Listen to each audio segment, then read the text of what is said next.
आज का अगला टॉपिक है आंशिक युक्त परावैद्युत संधारित्र की धारिता। देखिए, इसके पहले वाले क्लास में हम लोग पढ़े थे समांतर प्लेट संधारित्र की धारिता, और वहाँ पर जो हमको व्यंजक मिला था समांतर प्लेट संधारित्र की धारिता के लिए C बराबर K A epsilon not upon D, ये व्यंजक हमको मिला था। अब की बार संधारित्र इस तरह से लिया गया कि इसमें परावैद्युतांक डाला गया है, वो भी आंशिक रूप से। ये देख लीजिए, इतना परावैद्युतांक का कोई माध्यम है और ये जो इतना स्पेस बच रहा है ये शो कर रहा है कि वायु अथवा निर्वात है। हम कह सकते हैं कि वायु अथवा निर्वात के लिए K का मान जो होता है वो होता है 1। इस वजह से यहाँ पर K को दर्शाया नहीं गया है और ये K परावैद्युतांक का माध्यम लिया गया है इसके बीच, जिसकी जो मोटाई है वो T, मोटाई T है। तो इसके लिए हम लोग लिख लेते हैं कि माना x y दो प्लेट है, प्लेट x को प्लस q आवेश दिया जाता है, प्रेरण के कारण प्लेट y पर माइनस q कूलाम का ऋणावेश आ जाता है और प्लेट के बाहरी पृष्ठ को पृथ्वी से जोड़ देते हैं। प्लेटों के बीच T मोटाई का K परावैद्युतांक वाला माध्यम रखा जाता है और प्लेटों के बीच की दूरी D है और प्रत्येक प्लेट का जो क्षेत्रफल है, प्रत्येक प्लेट का क्षेत्रफल A है और पृष्ठ आवेश घनत्व सिग्मा है। तो हम लोग लिख लेते हैं वायु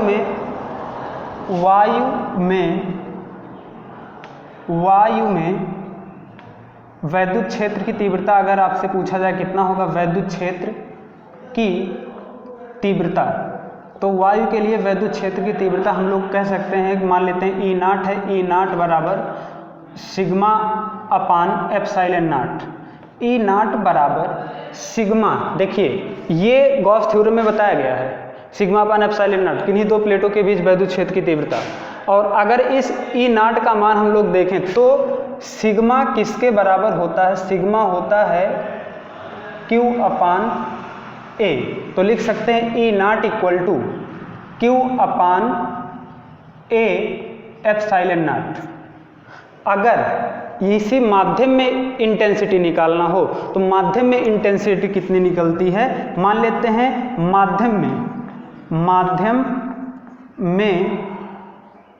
माध्यम में तीव्रता E है, और जब माध्यम में तीव्रता निकालते हैं तो E बराबर सिग्मा अपान माध्यम का परावैद्युतांक K है, sigma upon K epsilon not, और हमको पता है सिग्मा बराबर Q अपान A, तो ये हो जाएगा E बराबर Q upon K A epsilon not. ये इतना मिला।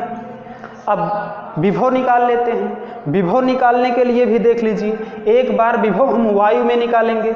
जब वायु में विभव निकालेंगे तो वायु का जो विभव होगा, हमारा जो फार्मूला होता है E बराबर V बाई D।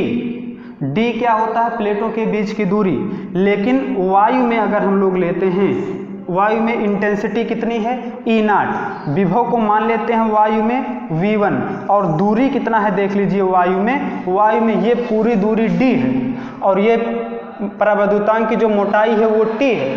तो ये जो डिस्टेंस वायु ये है, वायु ये है, वायु वाला जो दूरी बनेगा वो हो जाएगा D माइनस T। तो D के स्थान पर हम लोग करेंगे यहाँ पर D माइनस T। यहाँ से V1 का मान आएगा E नाट इंटू में D माइनस T। अगर अब माध्यम के लिए देखा जाए माध्यम में विभव कितना होगा, यहाँ पर कितना विभव वर्क कर रहा है, तो यहाँ की जो इंटेंसिटी है, यहाँ की इंटेंसिटी E लिया गया, माध्यम की इंटेंसिटी E है। E बराबर मान लेते हैं पोटेंशियल V2 है अपान इसकी मोटाई कितनी है देख लीजिए, तो इसकी मोटाई है T। तो यहाँ से V2 का जो मान निकला वो होता है E, हो जाएगा E इंटू T, और हमको पता है नेट पोटेंशियल होता है अलग अलग पोटेंशियल का सम, तो नेट पोटेंशियल V बराबर हो जाएगा V1 प्लस V2। V बराबर हमको मिला क्या, V1 का मान कितना है, V1 का मान है E नाट D minus T plus V2 का मान देख लीजिए मिला है E इंटू T। और फिर यहाँ से देख लीजिए आगे आगे यहाँ से देख लीजिए v बराबर हम लोग लिख सकते हैं, v बराबर लिख सकते हैं ई नाट का मान हम लोग निकाले हैं, ई नाट के स्थान पर q upon a epsilon naught, उसके बाद फिर है d minus t plus e का मान भी निकाला गया है q upon k a epsilon naught into t. यहाँ पर देख लीजिए कुछ कॉमन है दोनों में, q upon a epsilon naught common है, v equal to q upon a epsilon naught common, और बच क्या रहा है d minus t plus t upon k, इतना बच रहा है। v का मान निकल गया। माना चालक की धारिता c है और c बराबर होता है q अपान v, तो c बराबर q अपान v मान रख लेते हैं, v मान रखेंगे q upon a epsilon naught into में d minus t plus t upon k, ये मान रख लेते हैं। v का q से q कैंसल, a एप्सिलॉन नाट गया ऊपर, तो जो नेट कैपेसिटेंस मिल रहा है, नेट कैपेसिटेंस देख लीजिए कितना आ जाएगा, यहाँ पर फिगर मिटा दे रहे हैं, नेट कैपेसिटेंस मिलेगा c बराबर a एप्सिलॉन नाट ऊपर गया अपान हो गया d minus t plus t upon k। ये समांतर प्लेट संधारित्र की धारिता का व्यंजक है जब प्लेटों के बीच आंशिक युक्त परावैद्युत माध्यम होता है। और इसके लिए देख लीजिए इम्पॉर्टेंट है, ये भी एग्जाम में काफ़ी बार पूछा गया है। आगे अगर पूछ लिया जाए कि प्लेटों के बीच जो माध्यम है वो माध्यम अलग अलग कई माध्यम होने का क्या मतलब है कि जैसे ये प्लेट था x और y, ये दो प्लेट लिए गए थे, इसके बीच के परावैद्युतांक का एक ही माध्यम था, इस तरह से कुछ।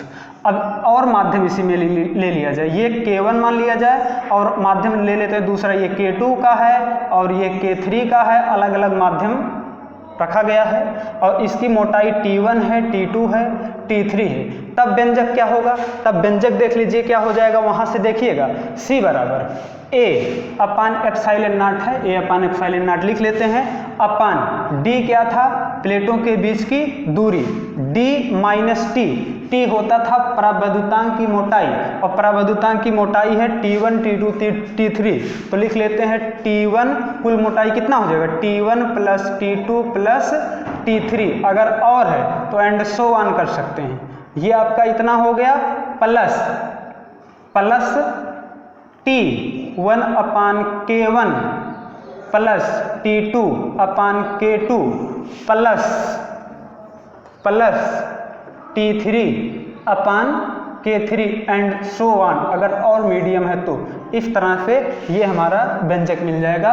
तो ज़्यादातर जो है यही व्यंजक डेरिवेट करने के लिए पूछा जाता है। ये बता दिया गया अगर और माध्यम हो तो किस तरह से व्यंजक हम प्राप्त करेंगे। तो इतना नोट कर लीजिएगा, अगर किसी को नोट की आवश्यकता होगी इसकी तो PDF बना के भेज दिया जाएगा 8948200516, ये व्हाट्सएप नंबर है, इस पर संपर्क करिएगा, PDF आपको मिल जाएगा। धन्यवाद।